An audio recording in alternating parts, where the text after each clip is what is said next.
The first speaker is currently the chair of the British Library and the Centre for Ageing Better and Think Ahead, which is the government's fast stream training programme for mental health social workers. She recently completed a 7-year term as principal of Newham College, Cambridge, where she was a deputy vice-chancellor. She's completed 3 independent reviews for the UK government of the health of the working age population in 2008, as National Director for Health and Work of Sickness Absence in Britain in 2011, as co-chair, and as Employee Outcomes of Addiction to Drugs or Alcohol or Obesity in 2016. In February 2019, the Home Secretary announced that she would lead an independent review on illicit drugs, demand, supply, and treatment. So please kindly welcome to the stage Professor Dame Carol Black. Good afternoon. I do hope you can all hear me. It's such a pleasure to talk about well-being in the context of work. It's become so much more important since we've been living through COVID. But if I could have the next slide, we'll just see what we're very much hoping to achieve. Well-being is crucially important, but we want to integrate it into total worker health. This is an idea that came out of the States a few years ago, but the idea that if you put together the classic health and safety in the workplace with the promotion of health and well-being, then you'll have a psychologically healthy workplace. And as well as that, it'll give you a profitable and sustainable business. But you have to embed it. So let's look at that in the next slide. Here I've just picked 2 buildings. One you can see that's got an add-on. Well-being can't be an add-on, because if you just add it on, it can jolly well fall off when things get tough. We want it to be a really firmly embedded thing in a very solid building. And you can see there, I'm implying that it needs to be grounded in the very fabric of the organization. Next one, please. I think, as I said at the beginning, and I think we can all agree, it's never been more important than now. COVID has really exposed that very close relationship between health and the economy. We very well know that if we don't control the economy, the virus, then we can't possibly control the economy. COVID has made workforce health and well-being even more important than before. And although there are many bad things about COVID, I do think it's an opportunity to accelerate change. It really has put health and well-being right at the top of the CEO's agenda. I hope it's going to become a boardroom issue and a major KPI for managers. Next one. But it's got to be for everyone. I think it's very easy with well-being programs to think about those at the top of any pyramidal structure. And if you think about big organizations, as you go from the top down towards the bottom, people lower down that triangle usually earn less. Very often they don't have such good health, and they may not live in such good conditions. And it really is so important to think about all those people at the bottom of this triangle and to make sure that anything you're doing in health and well-being is spread across your workforce. And of course, again, COVID has really exposed this. In the next slide, we look at what a healthy worker really is.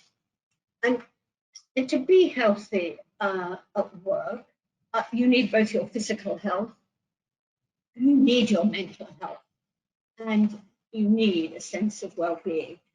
And I believe the employer can and does influence all 3. In the next slide, we're looking at some ONS data. They do an annual survey measuring our well-being. and they've had the worst result that they've had since they've been doing this survey. And as you can see, well-being has got the worst score there. 1 in 2 adults said COVID was affecting their well-being in general. And many were saying, my work is being affected. And that was just less than 40%. Let us just go on and think about what well-being is, and the next slide will show us that. Well-being, I have a simple definition for. It's about being contented. It's about functioning effectively and well. It contains your physical and mental health, but it is more than that.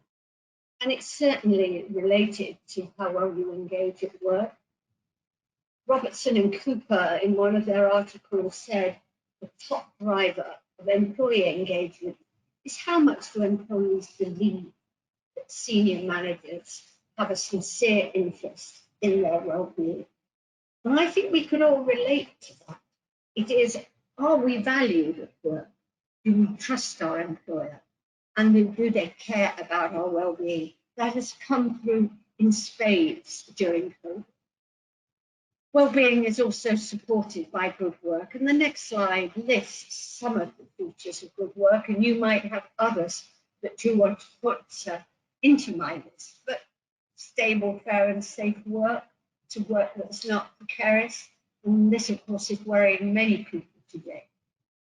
Having some control. And I think with COVID, many workers working from home have possibly had and feel they've had more control over their working time, although there have been, of course, other stresses. Work demands need to be fair, and earnings and security also. The thing that's come through with COVID that's so very important is having flexibility. And people want opportunities for training and growth. And they certainly do not want to feel isolated or discriminated against. So they're just some of the things that really make work good. And if they're there, then your well-being is certainly improved. Well, well-being is not really soft and fluffy, and the next slide shows this. That's been, of course, one of the criticisms of it, that, well, this is all rather soft and fluffy, not easily able to count it. But in 2015, the government founded the What Works Centre for Wellbeing. And I think that's been a very good thing. This organisation provides high quality evidence to government, communities and businesses. Its goal is more than the workplace, but it wants to improve and really improve lives and save lives through better policy and practice for well-being. And you can see there at the bottom of the slide, they have 5 main drivers of well-being at work. And I think we could relate to those. And indeed, in the previous slide, when I talked about good work, so many of those came through. You can also see an investment on creating a well-being atmosphere and status in your workplace. And that I've shown in the next slide. So we've got several studies. You can see there whether you're looking at better performance, reduced cost, or higher creativity, then a sense of well-being really will support better performance, reducing your costs, and higher creativity. If I could move on to the next slide. There's also a growing movement to think about well-being as a complementary economic indicator to the one we most often use, which is GDP. And it is a way of looking at society. And in the workplace, well, your well-being can include assessment of satisfaction with your work or job, your motivation, and absence of negative feelings about work, anxiety or worry. As COVID has progressed and people have had to cope with being at work at home for many, many months, that sense of motivation in some studies has really taken a negative dive. And again, some studies will show you that people's mental health is probably not as good as it was at the beginning of the crisis. Next slide, please. But as you all well know, sectors differ and sectors are not all the same.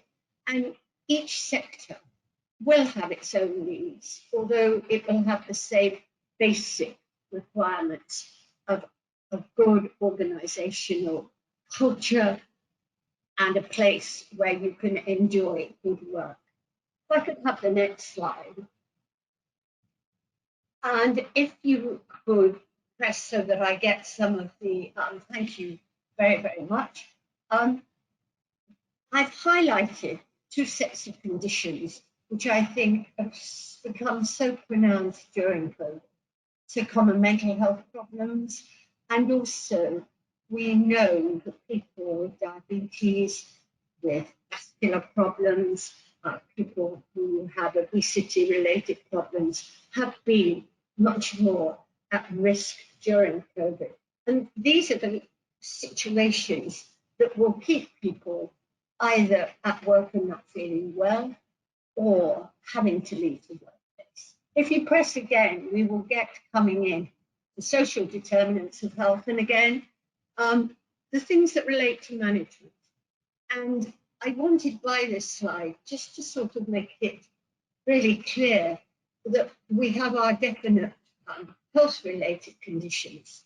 But if you live in a poor area and you've grown up in poverty, then that will make your conditions almost certainly worse. And if you're in a poor workplace, bad quality work, and the managers who've not been trained in people management, then I think that again will certainly make your mental health problems worse. So let's look at the essentials. And in the next slide, I've really listed the essentials. For me, there are really three essentials, and you have to do these long before you think about the mindfulness, the yoga, etc. And that is leadership from the top of the house. The leaders have to show that they care about health and well-being. They need to lead by example. They need to make it clear that mental health is okay, that you can talk about your mental health. It's not a hidden topic to put under the carpet. Then line managers' capability and support. And I'm going to spend a bit of time just looking at this because I think it is the linchpin. If your line manager is supported and capable and has had some training, not at an advanced level, but some mental health training that enables him to understand people a little better, that is so crucially important. And then if you can get board level engagement, that also sends a very good message. If a non-exec director on the board takes a real interest in staff health and well-being and is seen to do so, that makes the people who work for that organisation know that health and well-being is being discussed at the board level and something good might happen. So let's look a little further at line managers. And there you see, and this is from quite an old paper really, a few years ago, but it tells you quite clearly what the ITC thought was essential when you were choosing your line manager. I'm not going to read them all out, but I did put in red, equip them to look after their own health and well-being, because we know from research that the health and well-being of the line manager will affect the people they manage. And I will show you something on that in moments' time. But the next slide is just really telling us the relationship that can exist between managers and the people they manage. This is from what's called Britain's Healthiest Workplace Survey. There were 26,000 employees in this survey, both from large and small companies and from the public and private sector. And the question they were answering was, my line manager cares about my health and well-being.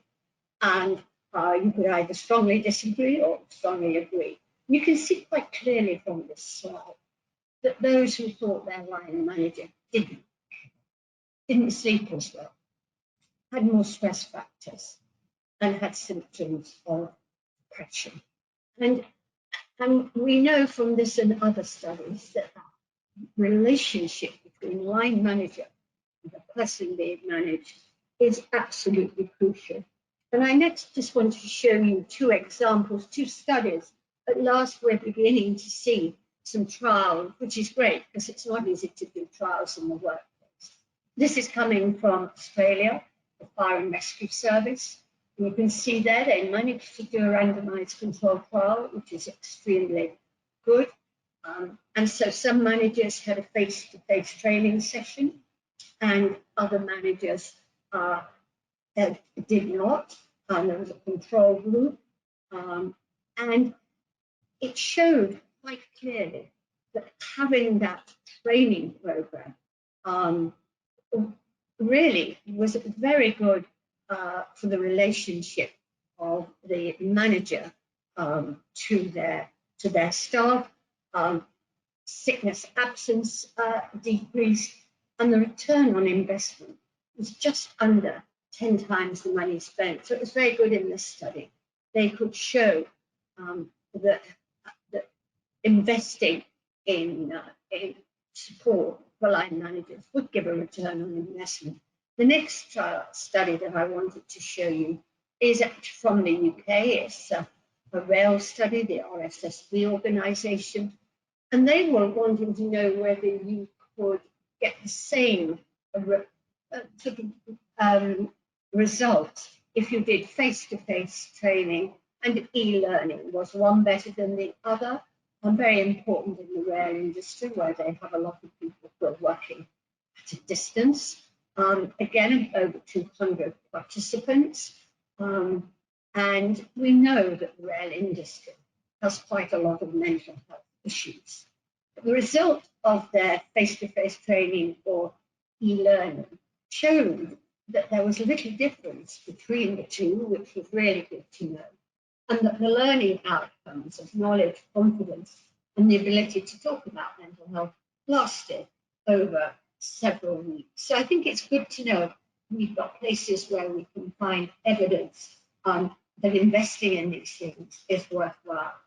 The next slide is one of two, and this is coming from a colleague in Switzerland who was particularly interested in medium size and smaller companies, very much works with line managers. And this is just two slides showing the interrelationship between manager well-being and health and that of the people they manage. So his question was, have you ever had, may I go back to the first slide? So thank you. Have you ever had health problems yourself that affected your working capacity?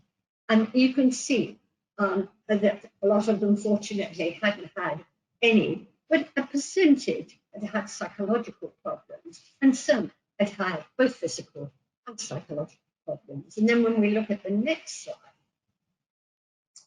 we can see that there is a relationship between the health of the line manager and the health of their employees. So the blue is the perceived percentage of employees with physical problems and with mental health or psychological problems.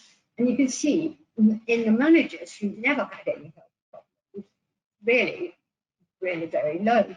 As you go along the line, when you look at the managers who've had both physical and psychological problems, then the people they manage have also had some problems. Now, of course, it could be a two-way flow of the relationship, and it might be that the health of the employee is also affecting the health of the line manager.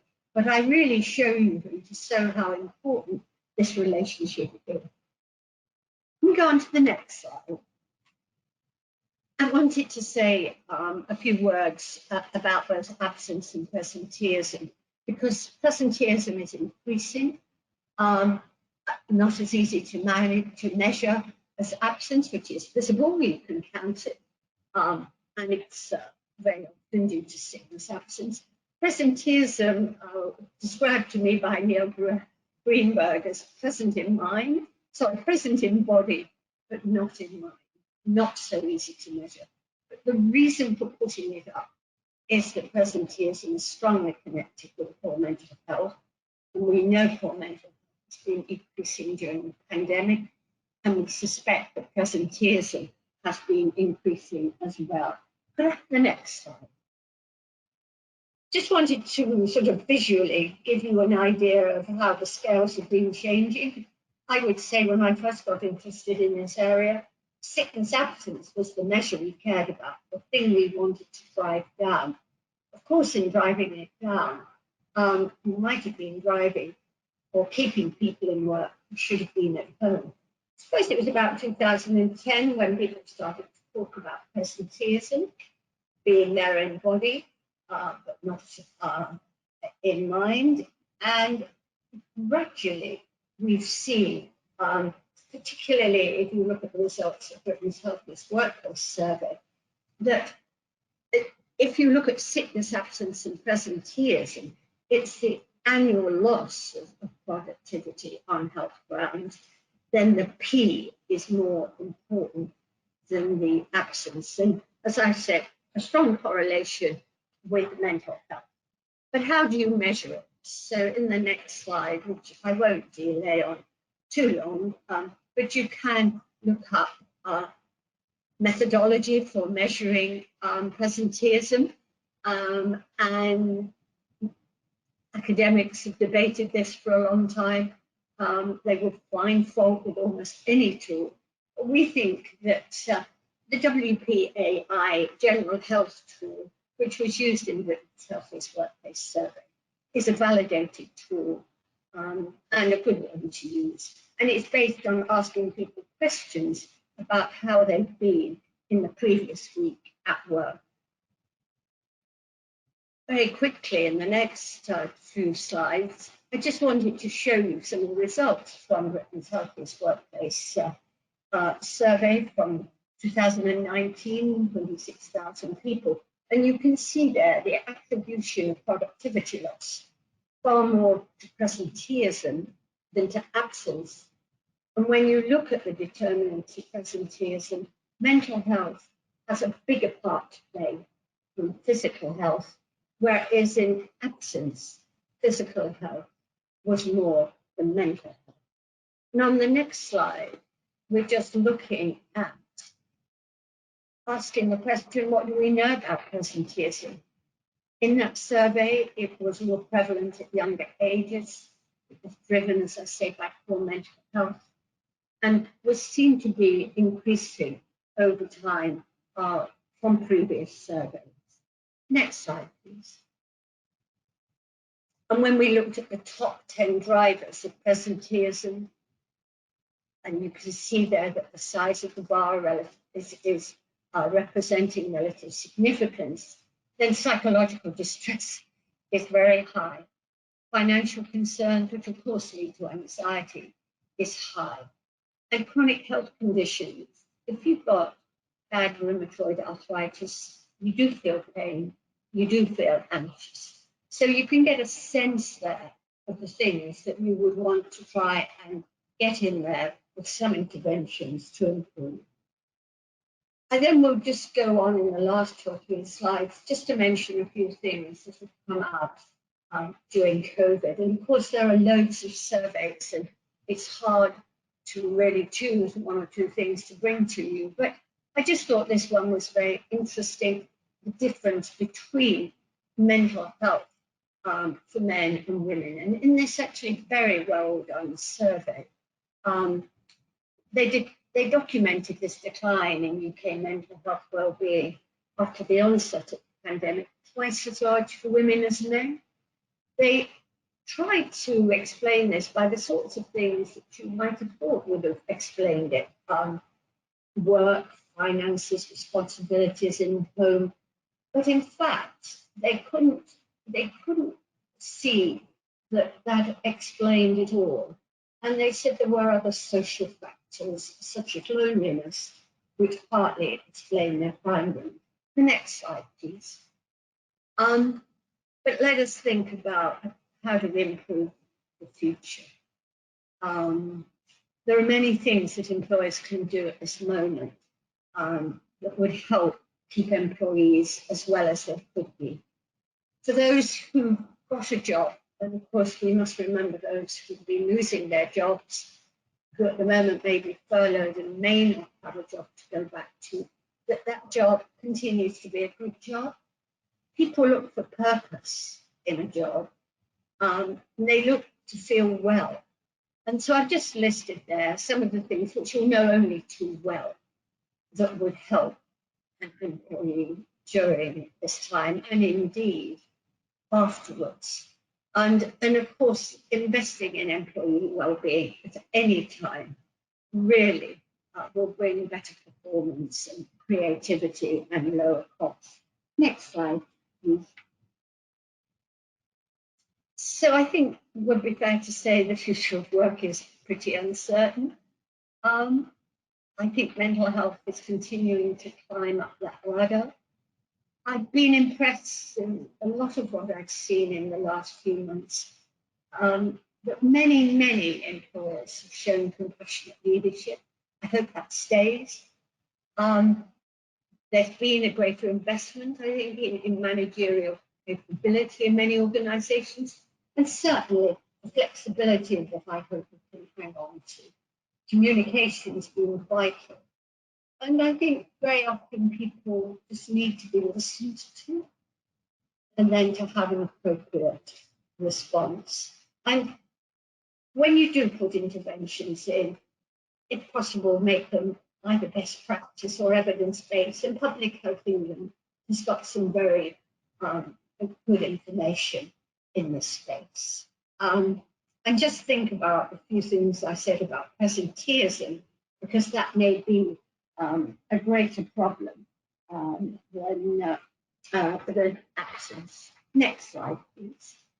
So I'll just end by saying, as you all know, it's people and not other assets that make organisations thrive.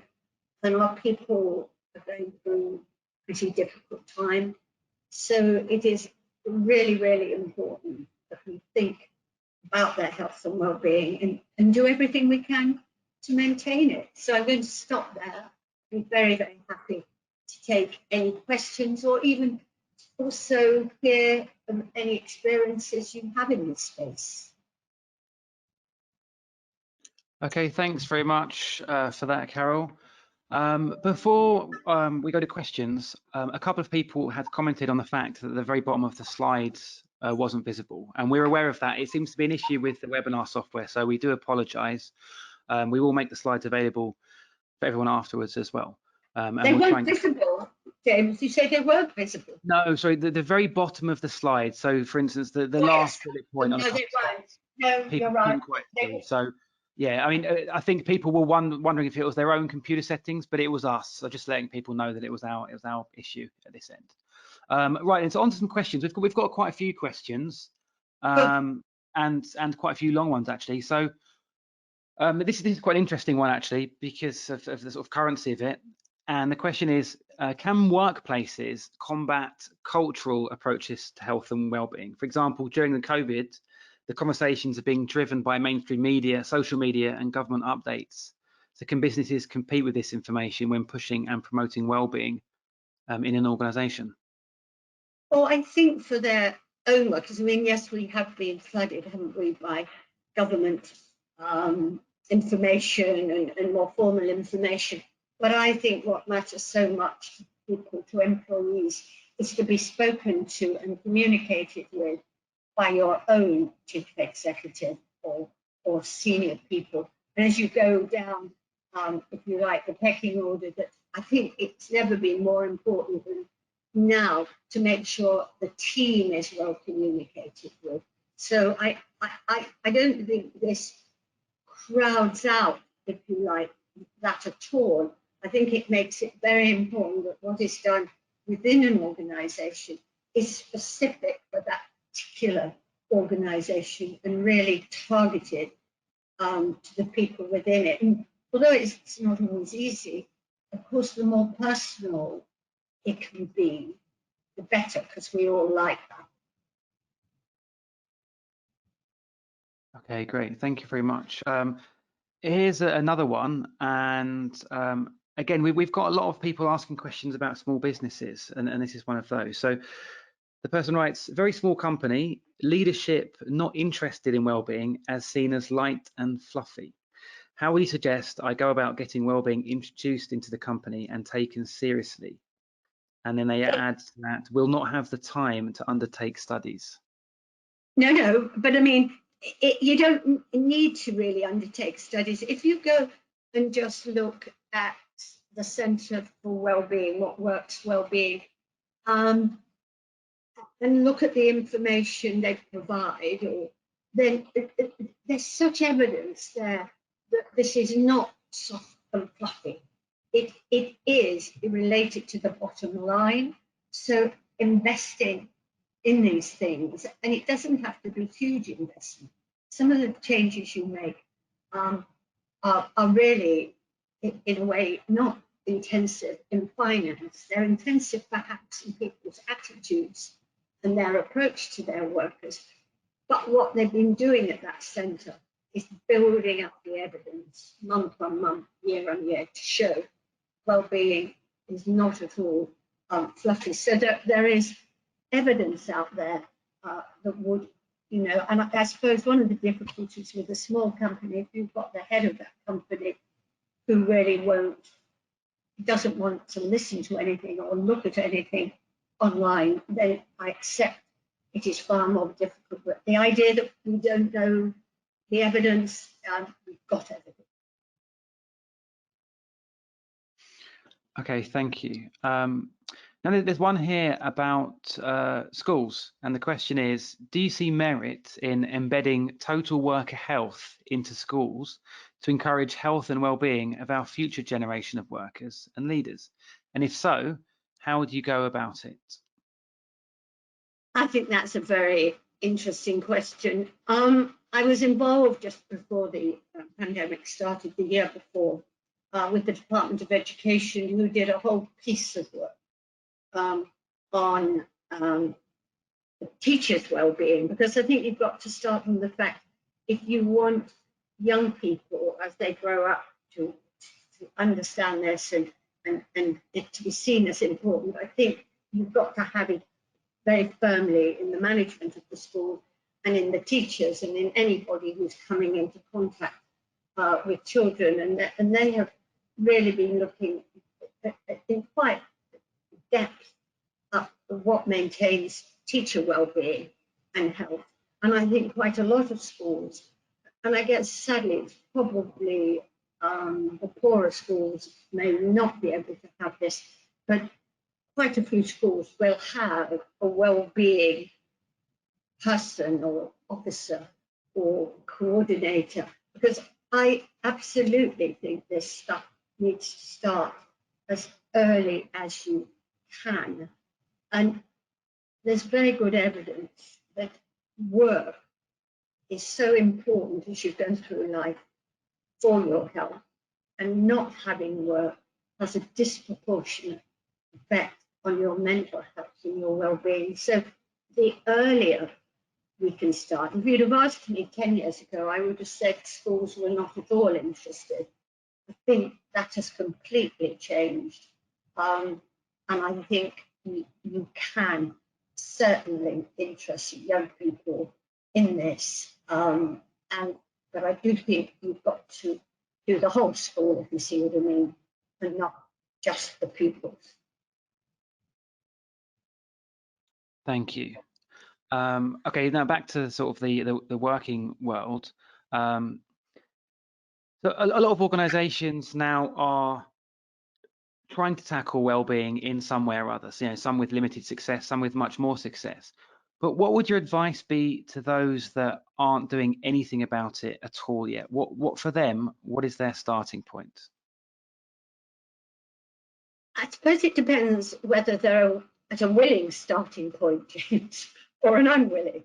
I think if they are at a willing starting point, then there is lots of good advice out there about how to get started. So again, I point people to the Public Health England website. They've done some very nice toolkits on how you intervene, what you measure, etc. So I think is there a willingness? I think much more difficult is when people really turn their heads against us, because we don't have in legislation any laws that make them do it. But if one can ever get sort of inside that organisation to show them that there is a return on investment, as that Australian study showed, and there are other studies that show that, is that looking after your workers, even if you don't think it's the right thing to do, it actually is financially a beneficial thing to do. I think for big companies, there's a lot of peer pressure to make sure they're all being as good as each other, but I'm very aware that for smaller companies, that is so, and it doesn't have to be complicated. I think some people run away from it because they think they've got to boil the ocean, but I don't think you have to boil the ocean. I think you can take it step by step. And if you've had a staff survey and you've got an idea of where your biggest problems are, let's say you've got more mental health and financial well-being issues than musculoskeletal and maybe chronic health conditions, then start with one thing, start with mental, so that you don't try to boil the ocean. Okay, thank you very much. Okay, we've got time for one more question, and then we'll finish up. So the last question is, for wellbeing to be a success in an organisation, where should it sit and be driven from? Is it the CEO or the C-suite, or is it the HR department? I think it is a combination, but I think unless you've got the top of the house, it's very hard to sustain. I think those organisations that do very well have got the top of the house knowing that this is important, knowing that we'll give them all kinds of rewards, and then and that top of the house will support the HR department or whoever is, if you like, rolling this out. I've seen many places where if it's only the HR department trying to do it and they haven't got support above, that's really difficult. And that makes their lives much harder. So and of course the top of the house gives you much better organizational involvement and helps to create the right culture. Okay, Professor Dame Carol Black, thank you very much for that session. That was very, very good.